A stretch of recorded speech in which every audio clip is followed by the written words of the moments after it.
I want you to get ready to embark on a transformative journey where there's no more suffering in silence, no more conforming to outdated societal norms. This is the podcast where we dare to crush those societal expectations and embrace the realities of pregnancy and parenthood with one honest conversation at a time. It's time for us to rise above the shadows and ignite a movement towards a happier, more fulfilled world for every parent and child. If that's you and you're ready to challenge the status quo and embark on this incredible journey with me, then I'd like to welcome you to the Birth Junkie podcast. I'm joined today by Shiloh, and Shiloh is a happily married woman and mom of two small wild boys. I love that. She is a love and marriage coach for women by trade and a granola-crunchy rural living sauna enthusiast by hobby. Ooh, love a sauna. She is an Enneagram 7 who enjoys the inner adventure of spiritual and emotional development. She is a cycle breaker and supporter of others doing the same. Yes, please let us change those cycles. Amen. Yeah. So let's go ahead and dive into a little more deeper into who you are and what brought you to this. Like I said there, I'm a love and marriage coach. So in my work, I help women get the love and support they need. I help high achieving women stop being the martyr who do it all and burn out and be the adored, well-loved, supported woman, right? So she can live her life and enjoy and have pleasure. And partly that is so we can break that cycle from mothers and grandmothers, just stuffing it down, doing it all, and show our children that this is how a healthy relationship works so that they can have a model. So that really inspires me, that lineage.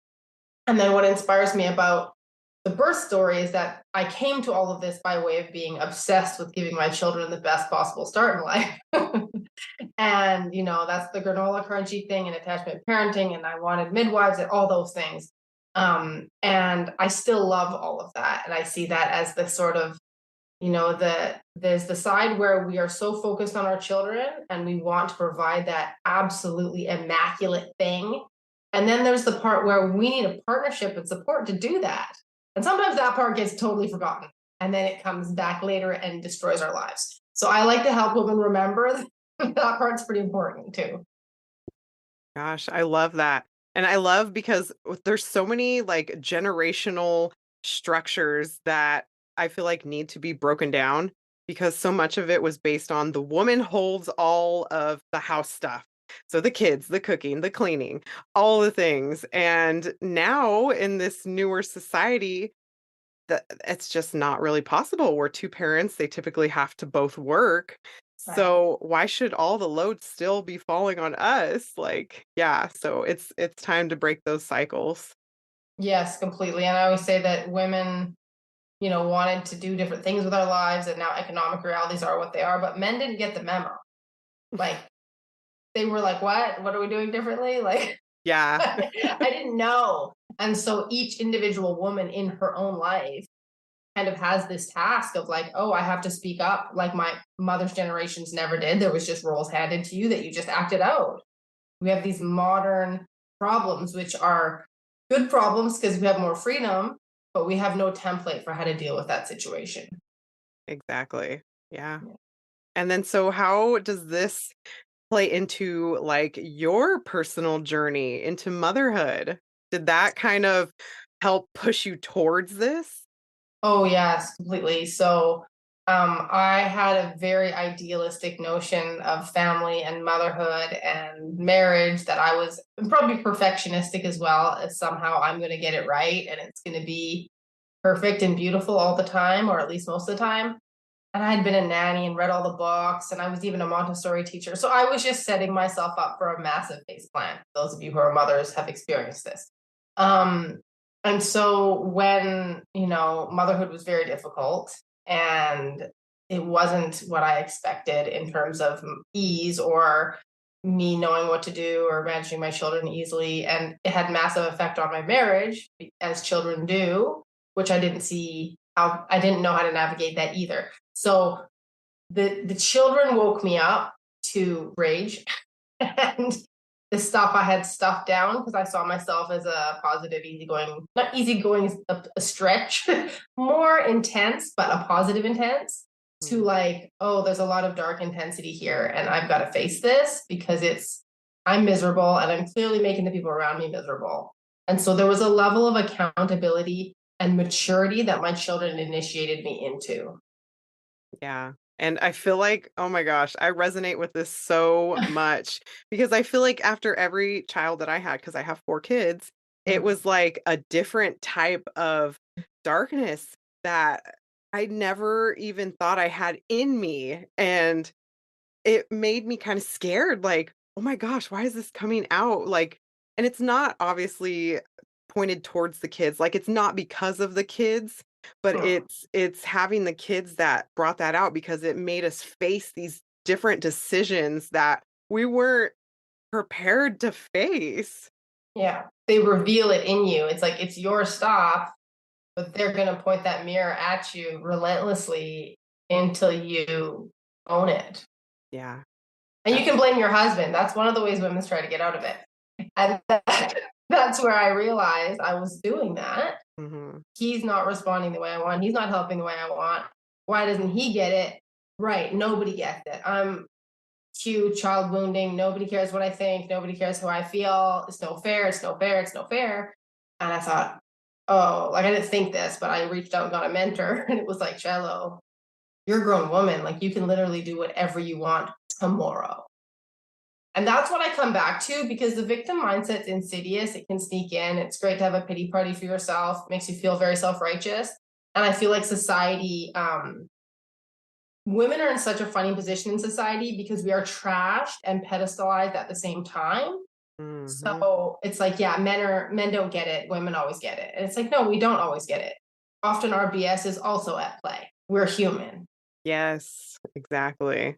That was like that darkness part of like, oh, this really stems from a need to be right and a self-righteousness and a good girl getting the stars kind of identity that has buoyed me up through my youth. And now I got to face my whole self, my darkness, my pride, my inability to admit, sometimes when I'm wrong or deal with the fact that my family's not perfect, my parenting's not perfect, etc. So yeah, I really now resonate with like the shadow work and the I see the healing for women coming from going there. Yes.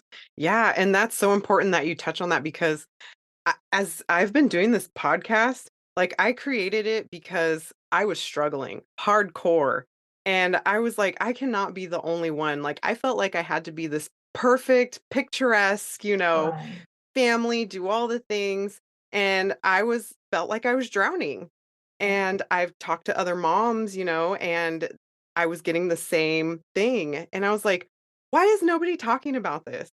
Like, Right. why are we drowning by ourselves? Why are we suffering in silence? Like, let's come together, be real, and let's lift each other up and like put our face into that darkness and deal with it and figure out how to heal past it. Yes. It's so true. That's even with my work. Like my marriage suffered after the 2 kids. And I was like, he's a good guy. I'm a good woman. We don't have any major reasons to like not be connecting. I mean, we're tired and don't sleep. That's a pretty major reason. But in my head, I was like, if we can't work, how can anybody work? Is what I was thinking. Mhm. And when I figured out how to make it work, I had the same thought as you. I was like, there has to be so many women out there who are like, I've got a good guy. Like, I don't even feel okay complaining about it because other people have big problems in their marriage. So how now do I ask for help or where is the help for people like me? We've got it pretty good. We are privileged. We are grateful, but like actually our soul is dying inside. Yes, Those are the people exactly. who get divorced and everybody says, "Oh my god, we never saw it coming. They were such a beautiful family." Like that happens all the time now. Yeah. Yeah. Oh my gosh, it's so true. It's sad. It's really sad. It's So I feel like we need to change that narrative. Like, let's get out of that because it is ridiculous to have this like perfect persona. And there is no perfect. Like, how can no, you be? We have kids. no. Like, kids, kids are kids. I say they're chaos embodied. Yeah. Okay, so I would love for you to place us in your first birth story, if you would. Okay, so awesome. So my first, I'm like so excited to have a baby because like I met my husband right before 30 and I'd been wanting to have a baby for like 8 years. I was like, yay, baby, yay, yay, yay. And we get pregnant. We're living in the high Arctic in Nunavut. So it's 92 degrees north. I get pregnant, super morning sick, super exhausted. And I'm like, I can't work. Like, I can't do anything. I'm like, how do women do this? I don't even understand it. We left there and we moved to rural Nova Scotia. And I had the most beautiful pregnancy. I did not have a job. I was floating in the river, being like an earth mama. I never felt so blissed out in my life because I didn't feel anxious to accomplish things. I was like, I'm growing a baby here. This is awesome. And I had the bad motion sickness in the first 3 months. So like I remember when I was pregnant, I was like, oh, people are like, oh, it's only 3 months. I was like, yeah, only 3 months of feeling like you're gonna die. Yeah. Like this is a huge deal. Morning sickness. I just want to puke every second. But one day I ate a whole roast beef when my husband was at work. I was like, what did you do? It's like, it's all I can eat, salty meats. But it was really lovely. And I had read all the books. I was like, I'm going to have midwives and doula, and I'm going to have a baby at home. And then I found out you can't have babies at home in my county because they don't have midwives there. And I was like, oh my God, this is the stupidest province. Why did we move here? And then one of his colleagues, his wife was actually a midwife. And she told us we could use her house so we could get the midwives from that county to serve me. Oh, So I wow. literally planned a home birth in somebody else's home so that I can pull this off. Of course, I have Wow. no other kid, right? So I'm idealizing and maximizing in every single way I can manage, except I couldn't keep up like the ideal eating. I just ate like potato chips and roast beef because I was so sick and it was the only thing that felt good. But my body felt pretty good after the first trimester all the way to the end. So I felt like really lucky. So we go to this house. So anyways, go into labor at like 2 in the morning, and I'm like, okay, I've heard you got to be chill, like it takes a while, we're not going to panic because we have to go. I'm like, no, I didn't have to go. So like about 9 in the morning, I'm like, okay, I'm supposed to have food so I'm not hungry, and then we're gonna go. So he makes me like eggs and toast. I eat it, I puke it up. I'm like, Oh, okay, shoot. that didn't work. So we get in the car, we drive to this house, and the midwives, amazing, like 2 older women who've done like thousands of births. Plus, I had a doula who has 5 kids and had delivered like 3 of her own kids at home. And I think I was not pushing, but like in labor for like about 10 hours and then transition into pushing. But pushing lasted for 5 hours. Oh, wow. And it was like hard, push as hard as you can pushing. And I started getting the stabbing pain. This is something I want people to know in case this weird thing happens. So I started getting a stabbing pain kind of like in your groin on the side, like maybe where you think your ovaries are. And I couldn't tolerate that pain. I could do all the other pain, like natural. I was handling it. It was hard, but I was handling it. But that pain was like stabbing every time I pushed, and nobody could figure out what was happening to me. But all my vitals and everything were fine. So they were like, hey, like hang in there. So newsflash on that one, I was getting a hernia from pushing. Oh my gosh. So it felt like a ligament tear. It had that quality. Oof. Yeah. So that was like, oh my gosh, like this kid's got a huge head. Everyone in my family, my husband's family have huge heads. So I had to really, really, really push that baby out. I tore up only a little bit.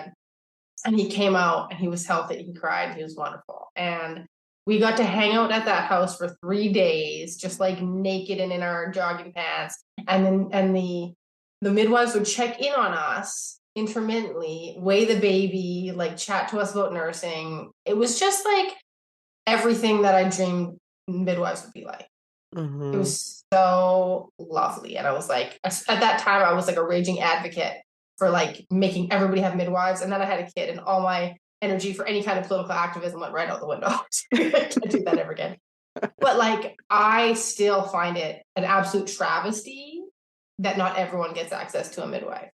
And the doula, like, she was just like helping with everything and bringing snacks. And my husband afterward was like, at one point the midwives got hungry and they had a sandwich. And I was like, everything's all right. When the midwives were like, hey, let's just have a break. And just the energy was so joyful and relaxed. And like, we've been here, done this. And someone was with me every moment. They didn't leave me alone. They didn't go home. They were just like camped out in this bed. Beautiful. So yeah, it was absolutely amazing. And then I got up the next day and my breasts were 4 times larger than they had been. Hmm. And I'm like an AA, and I was just like, what happened? Like, I look weird. Sidebar, one of those things again I didn't expect. I just woke up and was like, oh my lord, they look straight and torpedoes, Yeah. hurt and hard and full. And but my baby, he nursed pretty well. And the story with him is that I was going to attachment parent him, like he was going to be stuck to me and he was going to be so emotionally regulated because I was just so on him. That kid does not sleep and is the most out of control, energetic, emotionally dysregulated human you have ever met. So that was my first initiation into you cannot control the outcome. Right. You don't get to craft a child by your behavior.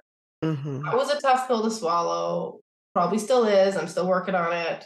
But like, it made me angry about attachment parenting Hmm. because I think it's an oversold case. I think it's wonderful. I did it with my second as much as I could, but overselling the results, in my opinion. Yeah, and it definitely does not work for everybody. Like you said, every child is different, every parent-child relationship is different. And yeah, it sounds beautiful and perfect, but it's not. Like, that's just the reality of it. Yeah. Yeah. And hard to do the more children you have, right? Oh, heck yeah. So it's again idealized first. You imagine how that will work. And then it's like you can never do that again the same way. Right. And I think that a lot of parenting is pivoting. There's so much pivoting because you could have like this beautiful, well thought out plan. But I know with every single one of my kids, I had changed my plan every single time. You So just never true. know. So true. Or like I'll go to my husband and I'll be like, you know how I said this is how we should parent? Well, I read this different book and I think that was wrong. So I'm sorry. Can we do it completely differently now? And I'm like just eating crow like over and over and over again. Same here. Okay, so after that, postpartum journey, how soon after you had that baby did you have your second? So they're almost exactly 2 years apart, Okay. which is what we wanted. So that was good. And when I got pregnant with the second one, same thing, like deadly morning sickness. But now I had an insane toddler tearing about my house. And that was miserable because I couldn't keep up. And my emotional regulation went out the window completely because I felt like I had the flu for 3 months. And then when I got into my second trimester, I started having really strong Braxton Hicks, where I was like, what's going on here? These don't, you've had one baby, that it's not quite that intense. So, I went to the doctors and stuff, and they were like, they'd hook me up to all the machines, and they were like, yeah, these are contractions, but you're not in labor. You could go into early labor. You're 2 centimeters dilated. So you're gonna have to like take it easy. Oh, right. How will I be taking it easy with my 2-year-old? That Mhm. was so stressful. I was like, how am I going to take it easy with my 2-year-old? I literally was so lucky. I had some neighbors who would come get him, different neighbors, in the mornings and take him out. But even with that, it was super scary because I felt like if I exerted myself and ran or did anything, I might induce early labor. And my Mhm. last labor was so easy that I was like, oh, I thought I had this down. Like my body knows. And so that was awful. I had 2 false alarms going to the hospital. So I said to my husband, I don't think I can do this whole scheme of going to someone else's house to have a kid when we have a 2-year-old. This is not going to work. So I'm an experienced mother. I'll just go to the hospital. I just won't let anybody mess with me or do anything they don't want to do. I don't want to do. We'll bring the same doula. She's a firecracker. She knows all the nurses. Like, I'll be covered, right? Because I was really nervous about being pressured the first round. But I was like, that won't happen. I've got my mama bear in me now. um, so that was it. So I've been going to the hospital. The hospital is about an hour away from our house because we're rural. So that was like not ideal either, right? I didn't like any of that. But I was like, okay. So we went a couple times, we even stayed overnight because they were like, you could go into labor because my contractions were like really painful. Like my belly would get so hard that it would hurt and just be like a bowling ball. You'd be like, this is really hard. And around, I think it was around 32 weeks or something, really dropped. So I had crazy pain in my pelvis. It was like the baby was dropped, but I was weeks out, not fully dilated, not having real contractions. So it's the complete opposite of my first, where it was just like, la the daisies. Now I was like both in pain and worried that my baby would come too early and lungs wouldn't be developed and God knows what else could be wrong, right? And already experiencing the emotional, I would call it depression now, because I was just unhappy every day because of the stress and the kid, right? Not clinical depression, but sad every day. And then I was talking to women, and they're like, your second can come a lot faster than your first. And I was like, yeah, I've heard that. And I was like, my first was a pretty standard, like 15 hours. That seemed pretty normal. This one, maybe 2 or 3 hours, 4, different people had telling me, I love how women come around you and tell you all their birth stories when you're pregnant. Nobody did say it otherwise, but if you're pregnant, they start telling you all their stories, which I really wish people did that when you weren't pregnant. Like, I wish it wasn't somehow, like, I feel like women have this thing, like mothers have a thing with non-mothers where it's like, we don't want to scare them. And it's like, it's the facts. They're going to go through it anyways. Let them have some variety of stories. If you tell them yours, you know that not everyone is going to have whatever extreme example, but it could happen to them, right? And so that's why I tell my story in some ways, because mine is so different and it's something to be aware of. So they said the baby can come early. We get up to 40 weeks, hasn't come. So I've been pins on needles for weeks and weeks, worrying about this early labor, baby drop, when your whole pelvis is just like inflamed, like that, and gross, you're like, feel like disgusting. Yeah. For so long, you can't sleep, everything feels gross, your hips are all weird. Yep. So 40 weeks comes along and I'm like, you got to be kidding me. My first came at 37 weeks. So again, the patterns are all being broken completely. They always say your second one comes earlier than your first and all these stories. So we get to 40 weeks, doesn't come. And you know me, I'm not inducing, I'm not sweeping, I'm nothing. I'm like, this baby is getting their own ride. I'm so committed. But now I'm at 40 weeks. I get to 41 weeks and I'm on the phone with my sister, 12 at night. I'm like, I'm so sick of this thing. Like, I have to have this baby. I'm like restless, pacing around. Now I realize I was like a cow going to have a baby, wandering around the house, not sleeping. But I was like, maybe I should go in, at least get a sweep. That's not that big of a deal. I should at least go in and get a sweep. It's 41 weeks. We know it's not too early. And then I go to the bathroom, my water breaks. And I'm like, and my water with my first didn't break until I was pushing. Oh, wow. Like, it's shot across the room. I was pushing him out after transition by the time the water broke. So now my water breaks. So this is the first time I experienced that. And I was like, oh, water broke. Okay, let's go. Call my neighbors. They get there in 10 minutes. Get my husband, get in the car. And we're driving to the hospital, like late at night, raining, dark November. And we're speeding. And I'm like, contractions are hard. I'm not handling it. And we'll call up my doula. And she's like, okay, I'll meet you at this exit. We'll drive to the hospital together. And then we get pulled over by the cops. Oh my gosh. It was like a movie. I was losing my mind because my contractions are so strong. I can barely sit in a chair. Cops, I hear it and I go, just keep going. But my husband's like, I can't keep going. He's gonna like shoot us or something. I'm like, okay, fine. So we pull over and I sit there for a minute and then I go, oh my God, cops wait in their cars for like 15 minutes sometimes. They sit back there and write their stuff. They don't even know what's happening. Like, we can't do that. We cannot wait to come. So I get out of my car door and I'm like, oh no, baby. I'm screaming in the dark. My husband's like, God, he's going to shoot you or something. So I get in the car. Cop comes up to the window and he's like, my husband's like, wow. Yelling at him, and he's like, sir, that's not my problem. Sir, that's not my problem. Like, he's all frazzled because we're this irate, crazy people in the car.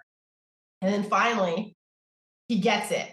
right? He sees what's happening, and my husband's saying, having a baby, having a baby, having a baby, like right now. And he's like, okay, get in the car. I'll guide you. So then he gets in front of us, so the turns on the lights. And I call my doula again because my husband's like, you don't seem good. Like, you should call her again. I was like, I don't want to talk to her. I don't care. We're just going, right? When you're pregnant, you're in labor, you don't give a shit. Oh, yeah. Oh, anything. You're like, no, everything can go to hell, right? Oh, yeah. So I'm in that mode already. And he's like, no, we got to call her. And I'm like, you call her. So he calls her. And she hears my groans. And she's like, you're not making it. Just from the sound. This is the doula testimony of a lifetime, by the way. She's like, you're not making because the sounds you're making. You pull over the next exit, I'll meet you there. So we pull over at this exit in Nova Scotia, old gas station, Tim Hortons and whatever. And my husband, I kid you not, he's like, where should we stop? Should we stop at this picnic table? I was like, stop the car. I don't make me make decisions. What are you doing? Because I'm like, the baby's coming out. The baby's coming out right now. So these are the things you see in movies and you think are not real, but they are real. Yeah. So he comes over, he opens my door. I said, get the bolster. So I had a bolster for my great hospital experience. I'm like, put under my knees. I literally am hands and knees outside the car, arms on the seat. Baby's coming out. I didn't push. I didn't try. My body did that labor. His head came out, and then literally the doula comes screeching in and catches the rest of the baby. Oh my gosh. That does sound like a scene out of a movie. No. His head came out and then he stopped. And my husband panicked. He was like, push more. And I was like, you can't push. You don't push when there's no push. Push. But I didn't realize till later he didn't want to scare me. But he thought that, he's not a doula. He thought the baby was stuck. He thought there was a problem. So he's totally traumatized by this whole event. Husbands are not made for that stuff. Right. In my opinion. But so the baby, not even done yet. Head is out. Doula comes. So basically one push, the head came out. Next push, whole body came out. This is 45 minutes from when my water broke. Whoa. That is fast. I went into full labor transition. It all happened at the same time. That's why they were such painful contractions. I kept thinking, if this is how they are now, how am I going to survive this labor? Because I thought they were early contractions, like my first. But no, the intensity of them was late. We're having this baby right now. He catches the baby. He's not moving. I look back at the baby. He's limp. Nothing. And I'm like, what's happening? She's like, it's okay. Don't worry. And I just trusted her. I was just like, oh, she says it's okay. I'm not going to worry. So she sucked the mucus out of him, got him breathing, essentially. Did the whole back patting and rubbing and stuff. My husband was patting the baby. She's like, just not that hard. She's like, right, get it going. He's thinking adult CPR, right? You got to be a little strong. Right. But, long story short, baby's totally fine. But could have died if our doula was not there. Oh my goodness. Because we wouldn't have known what to do. And she said this happens all the time. He was still attached to the umbilical cord. He was getting oxygen. Babies get stunned when they have these really quick births. They're not, it kind of does something to them when they're not ready for it. They don't get all that squeezing for the lungs and stuff. So I get in the back seat, deliver the placenta. My umbilical cord was a meter long. Whoa. He's holding the baby over here. And I was out in the car. Wow. So all of these things worked out somehow, right? Because and the umbilical cord was wrapped around his neck, but she said that wasn't a problem. It was just there around his neck. And then all the cops and all the EMTs are there and oh my God, what's happening? And of course, the emergency vehicles don't make it there until we're all done. But then I get into the ambulance and they let us all lie in there and they drove the three of us to the hospital and did a million tests on him. And they're like, we're taking him to the ICU. We're like, not without us. So we all slept in the ICU together next to his little thing. And he had all the equipment on to test his oxygen levels. It was so hard. They did so many feet pricks. And this is hospitals. The way they wake you up in the middle of the night to check your baby ought to be illegal. Yeah. It is the stupidest, most useless, ridiculous thing. The nurse comes in and I'm like, I need to come in these times, these times. And I said, look, how about I call you when I wake up? I'm gonna wake up. I'm gonna have to nurse. I'll call you. We have to come in at midnight. So if I wake up at 1 and go back to sleep, you're gonna come in and dare to wake me. I was so surly and salty to those nurses because they're sheep. Yeah. Can you not make a game call here and like the vitals are okay. Anyways, this reinforced my love for the home birth and the midwives and the doulas because they're humans. They're not robotically fulfilling a protocol, and they have a lot more experience delivering babies because that's all they do. Yeah. He is the ultimate reason to be doing this, right? They're more experienced, they're more practiced. And in Canada, I don't know if it's like this in the States. In Canada, nobody wants to deliver babies. Because it's the messy, unpredictable work of coming up at all times of day and night. And you have these people called doulas and midwives who are saying, please let me be on call because I want to serve women. Yeah. But no, let's keep them outside the doors. That's so crazy. So where you are, they don't do they allow doulas and midwives into the hospital? The doulas can go wherever they want. Yes, so what they've done is they used to have what happened. So this is Nova Scotia, Canada. In British Columbia and Alberta, which are Western, which are more modern, way more integrated. They have the whole thing. But that's why I was shocked because I came from British Columbia over to Nova Scotia and I was like, what is this backwater? And in Nova Scotia, they had midwives all through Nova Scotia. And Mhm. then the midwives actually asked to be regulated so they could be part of the process. And that was the death knell because once they were regulated, they didn't get the support from the mainstream system. So they have like 2 or 3 counties where they can be in the hospitals and they do stuff, and they're Mhm. just not allowed to practice anywhere else. Oh, wow. Yeah, because I know I had, interviewed somebody before, and she's from Calgary, Yeah, Canada, and yeah, she said that she had to apply for a midwife, and yeah, she, like, was praying that she got approved because she wanted a home birth as well, and right. she did, but I was like, "Oh, can't just go out and hire one? That's Right. So yeah, crazy." that's the downsides of the public system is it's free, but there's not enough of anything. And there's Yeah. always a bottleneck and a wait list. And I can see how they do that because I don't my husband's from Alberta, which is where Calgary is. What they Mhm. probably do is they screen for high risk birth and don't give them midwives. I bet Oh, that's what they're doing because they're saying, well, if you're gonna need an obstetrician anyways, we're gonna give you the midwife if you're low risk. That was one thing my midwife said that really soothed me that I wish more mainstream people knew is I said, well, what if there's a complication and we don't make it to the hospital? And they said that has literally never happened to us because if you're high risk, we'll be at the hospital. right. It's not going to be like, oh my God, something happened and we're unprepared. Like they have all the medical equipment for that type of thing. Yeah. And then if you are somebody who it's likely not to work, to have some kind of complication, they just won't allow you to have it at home. They'll be like, Mhm. yeah, we'll be with you, but in the hospital. So and also, I was geriatric birth by the time of my second, but they're like, you're healthy and fine. So who cares if you're 35? Right, I know, and that drives me nuts how after you're 35, you're geriatric, like, what? I know the language is so inflammatory. You're like, how dare you call me geriatric Yeah, now? so ridiculous. So, oh my gosh, your labor so I've heard of precipitous labor because that's, like, the term that they The use term for for it. it, yeah. Yeah, but oh my gosh, 45 minutes, holy cow. So after that experience, how did you feel? Because that sounded like a whirlwind. I was so happy that it was so fast. I was like, oh my God, I just had a baby in 45 minutes. Yay!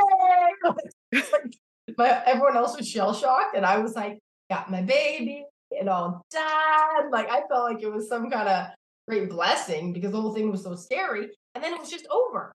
Yeah. Like, yes, it's over. And I did tear. That's annoying. But my whole body hurt for 6 weeks because I had to push and my whole pelvis was wrecked and my low back hurt. And this baby, I felt like $1,000,000 because it just happened in 45 minutes. I Wow. didn't have to put any muscle into it. So it was Yeah. weird. Like it was kind of great for me in that side of it because it ended well. And I was like, okay, this, I had no choice. It was also a very, in a sense, a fascinating experience of our animal nature. Like Mhm. that baby was happening to me and there was no choice in the matter. That was really interesting. It's always like that when you give birth to grief, but this was like the whole thing was like that. Yeah, so did you actually push? Because it sounds like you experience fetal ejection reflex, which is when the baby just comes out without you even trying to push. That's exactly what happened. I So didn't. how did that feel for you? Because I've heard people say it feels like this might be like a nasty like way to say it, but they feel like they're throwing up involuntarily, but from the other end, obviously. Yeah, it is like that. Body is just taken over. Mhm. It's just going. It's just going and you're just contracting. And like when I was sitting in that car, I could feel his head starting to come out. And I was like, this baby's gonna come out like in this chair if I don't move. So yeah, Wow. I didn't know that term for it. That's interesting. I knew the precipitous birth because my doula has had 5 kids, and by the time she had her third, she knew nobody would ever make it. And by the time her fifth, it was 15 minutes, and she resuscitated her own on her third. Oh, So wow. she does the whole thing because nobody can make it to your house, even if whatever you do, right? But she did great, 5 kids, and it's all fine. But yeah, she has it. And her first, I think, was, you know, normal-ish, but then her second was down to 2 hours, and then it got shorter from there. Wow, that is amazing. So then how was your postpartum journey from there? Because now you had this crazy fast birth and then Yeah, you have your 2-year-old. So right. how was that coming home to him? Oh man, it was a whirlwind. I'm trying to remember it all. We went home. This is so bad. We went home and my baby slept, and I was like, I got a sleeper, hooray! And then I was like, he has jaundice. That's why he sleeps like that. So I thought I just had the most docile, easiest, but it was because he was jaundiced. So we went back to the hospital. I was like, yay, a holiday. So, I laid in the bed while he basked in his little sun bed. And my husband, thankfully, had paternity leave. So he was home to wrangle the older one while I dealt with the smaller one, which again, I thought would make everything easy.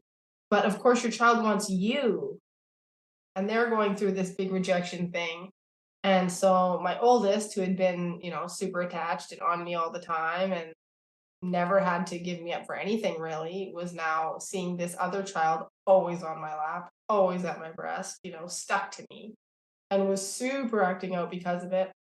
Um, and my second, even though he was a relatively even temperament child, had so many food sensitivities that I got mastitis like 3 times. And I had to whittle down my diet to chicken and rice and apple before I calmed him down. So that was again totally unexpected and unpredicted because I didn't have it with my first, and totally rejected by the medical system. No, then nothing is through in the middle and blah blah. Don't worry about that. But my kid's face would turn red. Like he'd get red splotches here and here, and he would, but he wouldn't spit up because he's not a spitter upper. He's not that kind of kid. But he would get this green spray poo foam and a rash that you just the worst rash ever. So he was having all this discomfort, and nursing wasn't soothing him because it was increasing the agitation as I nursed.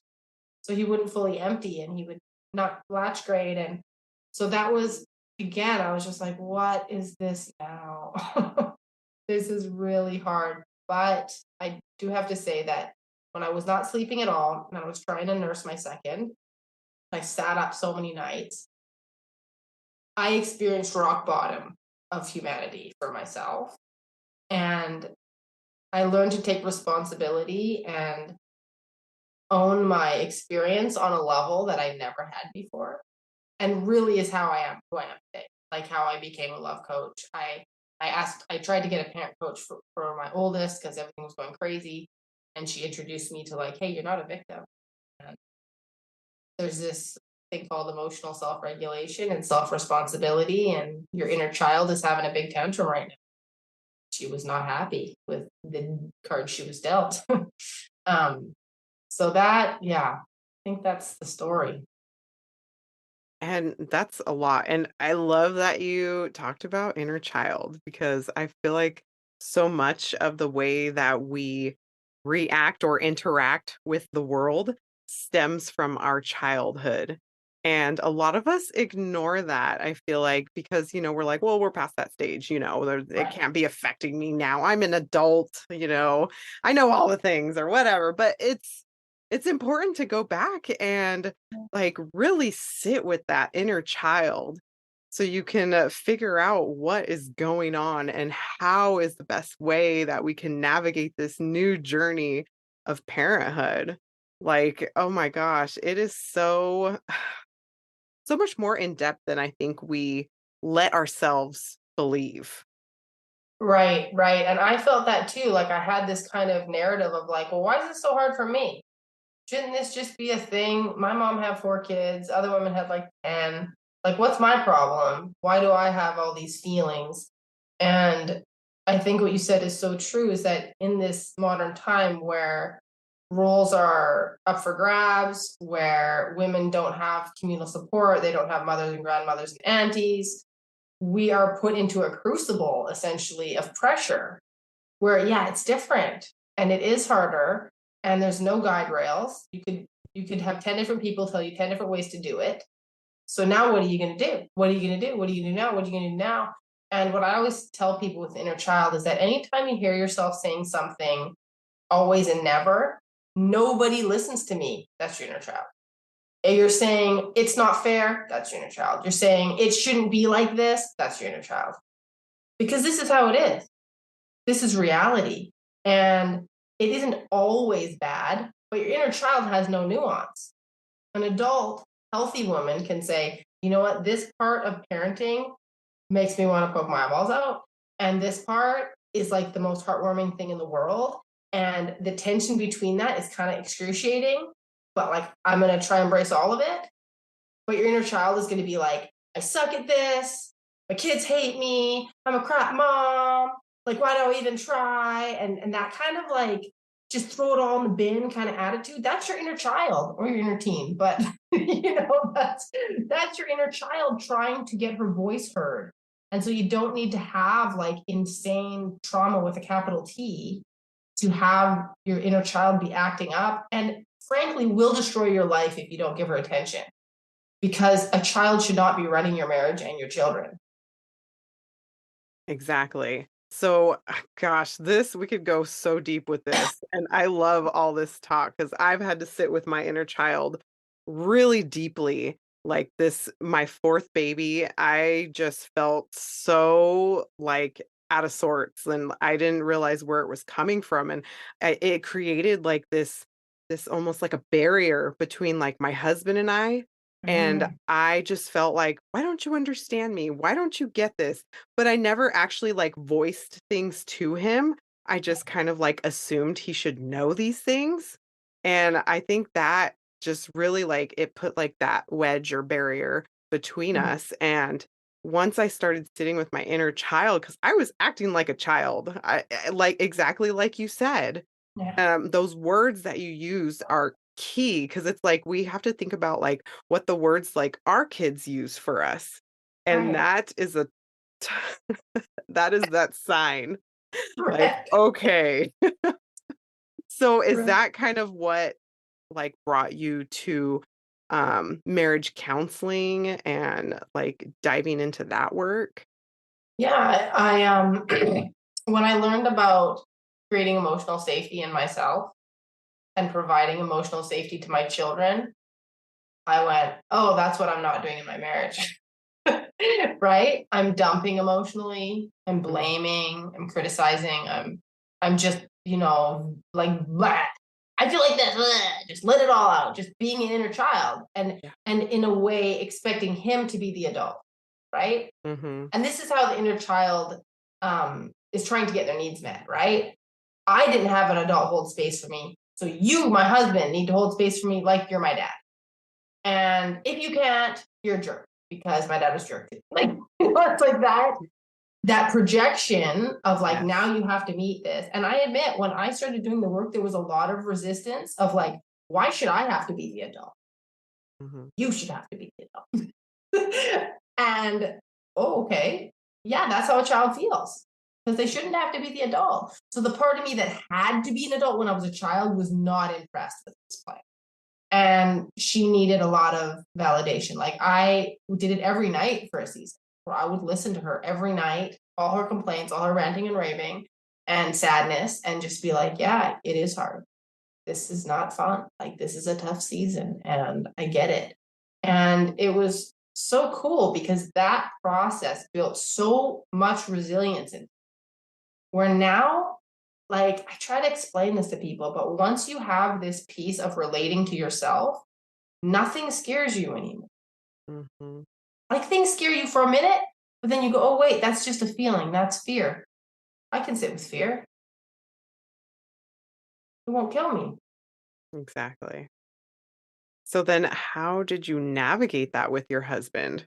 What did that process look like for you guys? So it started with me honestly just backing off because I was the pursuer. Like, read this book, do this work. We should have date nights. Why don't we talk more? Right? Hmm. Because I'm an initiator, I'm a communicator. That was the only tool I had, right? Just go after him and get him to get it. And that wasn't working naturally.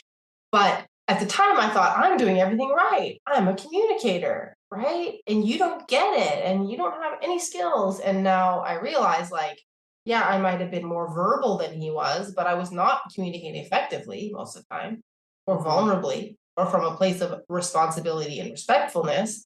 I was blaming and throwing, it was not clean communication, throwing all kinds of other stuff in there.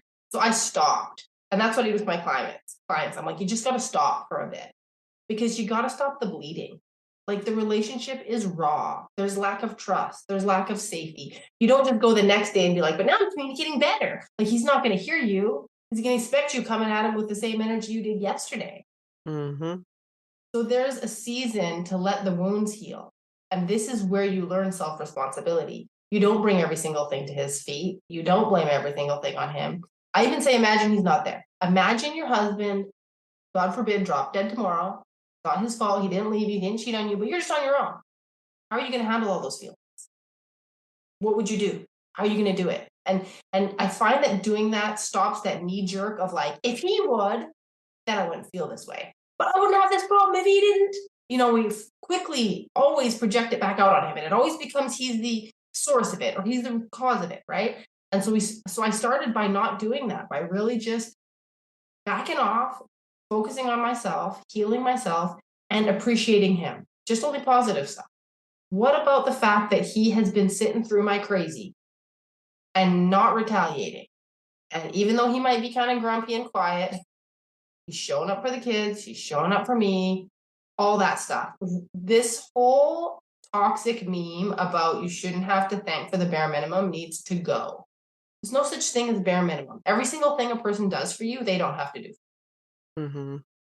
And when we say, oh, don't thank them, because I do that too, it's like, no, just thank them. Be grateful. Like, this is the man who you were like, oh my God, I met my person. Like, remember those days? And Yeah. I get to have babies now. And he was like, yeah, I want to give you babies. Like, it gives me chills. A lot of women never see them. Yeah. And if he walked out, you'd be like, come back, you know?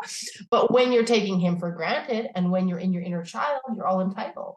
Hmm. Yeah. And I had to really, like I said, I sat with that. And because especially when you're freshly postpartum, and I feel like postpartum does last forever, but when you're in that fresh season Right. of postpartum, like your hormones are literally all over the place. You're emotional, you're healing from this birth. You're in this, like you said, like a raw state, and you feel very vulnerable. And I know personally, I like my husband sounds like your husband, like amazing, like so supportive. And like, even though like I've had a different crazy with each child with him, God bless him, I swear. Yeah. And he's like so chill, so calm. And, of course, it's not perfect. We have our issues, but we have like, especially after this one, it was transformative for me I was like, I took a step back and I looked at our relationship as if I were an outsider. And not just like what an outsider sees, but the way we actually interact in our home together. Mhm. And I was like, "Oh my gosh, he's like give, give, give, give." And I'm just like, "Well, you should. You should do this. You should do that. I need this." And I'm like, I'm not even I'm not even asking him what he needs or he wants or how are you? So and yeah, a lot of the focus is on us cuz we just gave birth. But this is a partnership. And I had to come to reality, like come back to myself and be like, "Oh my gosh, like he doesn't deserve that. Right. He is freaking amazing and he deserves all the accolades, you know?" Right. What So, I sometimes think is that every time we give birth, it's our own death and rebirth. yes. Oh my gosh, that's perfect. Yeah. Because like you said, it's like we're raw and we're hormonal, but it's more than that. It's like Mhm. we don't even know we are. We just think we're being reasonable because we're like new babies. We're like, what? What's your problem? Like, we don't see ourselves. We lose the capacity to self-reflect for a little while. Like, there's this new energy to us. And what I always say to women is that like you're all discombobulated and don't know which way is up. Think about the man who's like, what happened to my wife? Mhm. He doesn't even know what to say, doesn't know what to think because you really have changed and will say, but he's changed because we haven't really taken the time to look from the outside, like you said. And what I always encourage women is that a good man will give and give and give. All he needs is appreciation. He honestly just needs the acknowledgement. And honestly makes me emotional because that's so beautiful. Mhm. They just want to know that what they're doing is seen and appreciated. That's the end of story. Yeah, because I did notice after I started, acknowledging everything he was doing and being Yeah, appreciative. Because gosh, we have 4 kids, yeah, and it's a lot. I would be sitting there nursing, and, nursing takes a lot out of you. You're sitting a lot, and he would Yeah, bring me food, make me food, take care of the kids, take them to the park, like yeah, like yeah, so many of those things yeah, that we're not thinking of in that moment because we feel like I felt like I was drowning. Um, but he was doing all these things to help me in what he thought I needed. And right.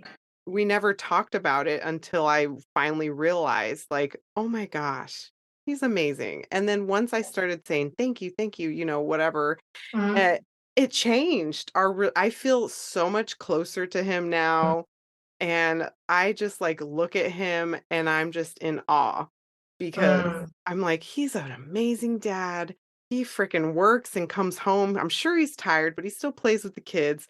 He still yeah, shows me love." Like, yeah. all the things. So, yeah. That's the mature love that I'm all about Mhm. because that is so sturdy, you know? It's not the butterflies of the beginning, and you think when you're young, "Oh, those go away? That sucks," right? But when you get through to, like, this person, like, has my back and is building a life with me, and, like, he's my rock and safe container, and he's seen me through these things. Mhm. But you don't just know it, but you feel it like what you did. Because a lot of women can say it, but they haven't let it touch them. And the reason it can't touch them is because their inner child is still fussing. And so honestly, it's just like soothing her so that you can open your heart and receive what's coming to you. It's like we Mhm. don't mean to be bitchy and immature. It's like this stuff is things that we've carried. And and when you become that wise woman who's like, wow, I really see what I have here, you get a depth of love that doesn't waver all over the place. So yeah, Mhm. you have super passionate times and you bicker sometimes, but that undercurrent is so steady and it's so hard to describe to people who haven't had it, right? If you haven't Yeah. had it, it sounds boring. That's what I thought when I was younger.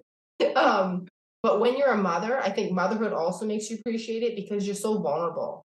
Like you need your husband like air. Or Mm. shit would go to hell. And that's what I see now. It's like, this is what we were made for, you know? You want to have those babies. He wants to help you support them. And you create this container for your children that does break those cycles. Yeah. Yeah, and I think that's what it's all about, like breaking those generational cycles that we've gone through that have created these crazy inner child. Like I feel like a psycho. Like I'm kidding. Like my inner child, I'm not saying I'm perfect. I'm still working through that, I feel like it's something regular that I have to really be intentional about so Yes. that I'm not letting her come out and lash out. I So, always say it's a it's like your process. relationship with yourself, right? Mm, You can't just fix yourself and then ignore her. Like that, it's a relationship. So, like, people want to heal and then ignore themselves. mm, But actually, if you don't feel like you're worthy of time and attention, if you feel like it's annoying or a waste of time to relate to yourself, that's what you're projecting to the world. right. Don't pay attention to me. There's more important things to do. Right. So a lot of women will do everything for everyone else and then expect someone else to come in and nurture that place in them that truly only you can nurture. Nobody Yes. can meet your inner child like you can. And then you can bring that to your husband and to people who you trust once it's not so out of your control, right? And gonna say crazy stuff and just attack people. You can say, like, I'm feeling insecure, or, there's a part of me that knows you love me, but I'm needing validation. And when you can do it that way, you can Mhm, even more increase the emotional intimacy in your relationship. But you do have to keep meeting yourself because mhm. yourself changes, just like with every child. Women are so fluid and we evolve over a lifetime, just like we don't stop changing. So if we don't stay current with ourselves of like, who am I now? What are my desires now? What's coming out of me now? Our relationships end because we haven't kept that relationship going with ourselves, so we can't present who we really are. And you'll see people wake up 10 years, oh, I changed, or I grew out of or my relationship. And that's always my pet peeve because that's not a conscious way of living, to silently grow up and not tell anyone and then walk away. Like, Yeah. that might be what you did because of your wounding, because you're too afraid. And I'm not shaming you. But the conscious thing is to speak up about your heart at every step of the way, even though it's scary, to Mhm. welcome someone into who you're becoming. Yeah, exactly. And it's so true. I feel like us as human beings, we're made to evolve and we're made to adapt. And life is always changing. The seasons are always changing. When our kids are growing, they Yes, change. So it's like we have to change with that change and it that's makes right. us different. It's like this, oh my gosh, this cycle, it just continues. It's forever. Mhm. And that's living, like, that's when you Mhm. feel alive, when you're in the flow, right? When you're Yes. like, "Okay," like, it might be a little bit unbalanced sometimes, you're like, "Whoa, kids keep changing and growing on me," and you're trying to catch up and whatever, but that's what feels good, is when you just accept that there is this flow, and like you said, it's never gonna be perfect, you're not gonna be able to project into the future how it's gonna go, but you show up as yourself and apologize when you screw up, and that's okay. It's really free. Yeah. So I'm curious, how do you feel like a partner can best support the mother as if she's going through this, in your opinion? Good question. I think what I wish more men knew is there a rule is how to emotionally support a woman. It's something that previous generations didn't know and modern women need. Like, we're not staying in relationships that aren't emotionally supportive. It's what I needed but didn't know how to ask for. It's coming to a woman and with a grounded, centered energy saying, tell me what you're feeling. I'm here to listen. Yeah. And then her saying, well, I feel this and this and this and this, and saying, yeah, I can totally understand that. Is there anything else? Just being that whole space holder and not taking it personally and not reacting and not fixing. It's hard. It takes a level of consciousness and groundedness in a person to do this. But if you can do that for a woman, it soothes so much of the anxiety that goes along with the change of, well, I don't even know how to communicate this, and you wouldn't even want to hear it. well, maybe it's his fault. We can get really caught in our stories when we're going through these transformations. But if we can say it out loud and not be rejected and not have a fight, it's like speeds up that release so much. Exactly. And in your personal journey, like if there was anything that you could go back in time, would you ever redo something in a different way, knowing what you know now? That's a hard question. Part of me is like, how could I perfect it? And then I'm like, oh no. Like, that's not the question. I don't think so. I this last year has been a masterclass in don't avoid the darkness. Don't avoid the darkness. Stop that. Like that's been my big tendencies to be kind of the upbeat girl and be like, yeah, but it's okay. It's like, no, sometimes it's not okay. Right. That's okay too. So a lot of the real struggles I've gone through or mistakes I've made or whatever, I'm so grateful for the sense of what's the phrase I read it somewhere? It says you have a feeling of being equal to life. It's like life is gonna throw stuff at me and I will know how to process that. Like I won't perfectly, but there's no situation that now I'm gonna go, oh my God, if that happened, I'd crumble. Mhm. Like even the worst situations, I would grieve and wail and be a banshee for a while because I know that's important. Yeah. But I don't fear life events anymore. Gosh, that's beautiful. And I feel like I really struggled with that because everybody always knew me as, "Oh, she's so positive, she's so upbeat. Gosh, she must Mhm. have everything perfected." When really Yeah, I was stuffing all that darkness down and I was only letting people see what I wanted them to see. right. And until I really realized that I needed to just meet that darkness and figure out how to, like, heal through that because there were so many things, so many situations in my life that had happened that I never dealt with in any capacity. Right. And so it was just down there and, being stuffed and stuffed and stuffed until it exploded and I Yeah. was forced to deal with it. But I think that's important that we meet that darkness and Yes. not be afraid of it because we have to face it, because if we don't, it's always gonna be there, and it's always gonna be eating at us because that's how I felt. Like, it was just there eating at me constantly.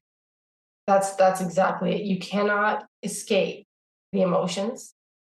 They become, I always tell women, you go three ways. You can become depressed, you can become anxious, or you can get a physical ailment. Mhm, That is the outcome of emotional stuffing. It's a very high cost.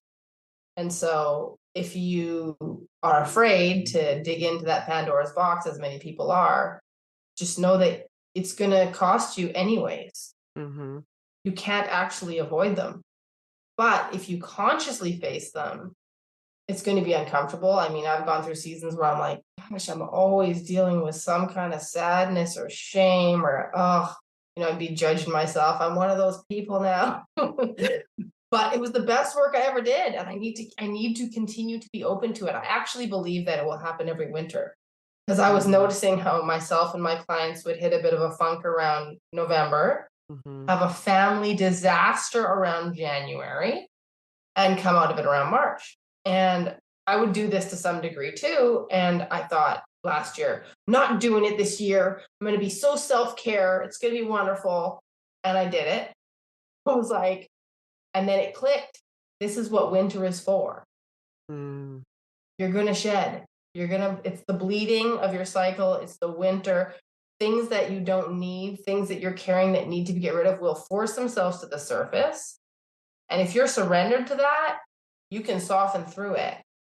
But if you're thinking this shouldn't happen in my perfect marriage coach relationship, and you're going to fight it and be ashamed of it, it's going to be huge. It's yep, going to knock you down.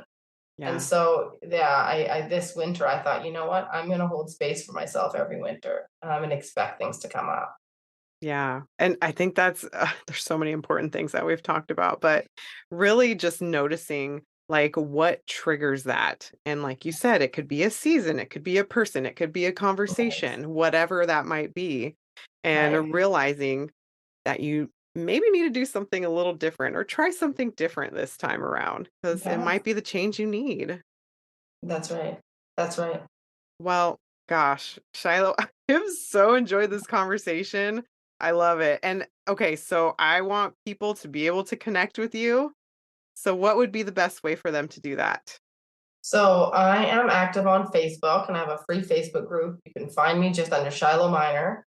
I also have a website. So if you want to like learn my whole story and everything, again, shilohminor.com. So that's easy. I'm on Instagram, Shiloh the Love Coach, and you can just message me. I'm very casual. There's not some big gatekeeping here. If you have questions or you're curious, I actually even just created a training about how children will change your marriage. So if you want that, you can message me and I'll give you private access to it because we don't see it. We're blinded to that part of it. And just the awareness of it can change your marriage on its own. Definitely. Oh, that's beautiful. And obviously, I'll put every link that I have for you in the show notes so they can easily access you. But thank you so much again for coming on here. I appreciate you.